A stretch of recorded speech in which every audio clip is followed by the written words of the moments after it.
As a society, we have got to get a lot better at recognizing propaganda. Here's what's currently on the White House website, the official White House website. This is billed as a White House timeline. Designing the White House, rebuilding, adding a portico, adding another portico, then the West Wing, then the Oval Office, then the Rose Garden, then the East Wing, then interior reconstruction and a briefing room.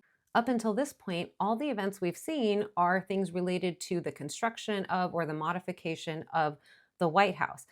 When you put that in the context of the current demolition of the East Wing with a plan to build a ballroom that is bigger than the White House itself and costs $350 million and is subsidized by people who are essentially bribing the president, it makes sense that they're trying to normalize the idea that there have been changes made to the White House over time.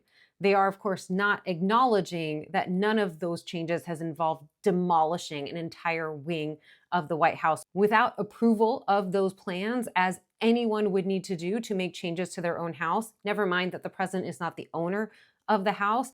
Never mind that there has been no approval of this plan by Congress. So that first portion of the timeline that they've decided to share serves the purpose of trying to normalize very abnormal actions that are currently taking place. Let's see what comes up next. Wait, Bill Clinton scandal, where'd that come from? What does that have to do with the White House? Muslim Brotherhood visit. Tennis pavilion. Hunter Biden, why are we talking about Hunter Biden in a White House timeline? Trans Day of Visibility. With the exception of the tennis pavilion, this section is all about attacking the opposing political party and demonizing one of the most vulnerable groups of people on the planet. Do you notice what's not there in that portion of the timeline? There's nothing that makes Trump or his friends look bad. There's nothing about the pandemic. There's nothing about January 6th.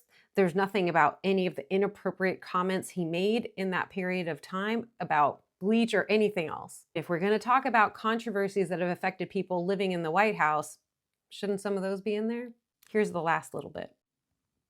North and South flagpoles, Rose Garden renovations, Oval Office renovations, and of course, East Wing renovation. There's nothing about the government shutdown last time Trump was in office. There's nothing about the government shutdown that's happening right now. There's nothing about people losing access to health insurance, people losing access to food, people being snatched off the streets, including at least 170 US citizens, strikes on fishermen in international waters, the corrupt cryptocurrency schemes the president has been running. There's no mention of the numerous atrocious things being done by this administration or that were done in Trump's previous term. We can't stop them from using propaganda to try to influence people, but we can get better at recognizing it, and we must.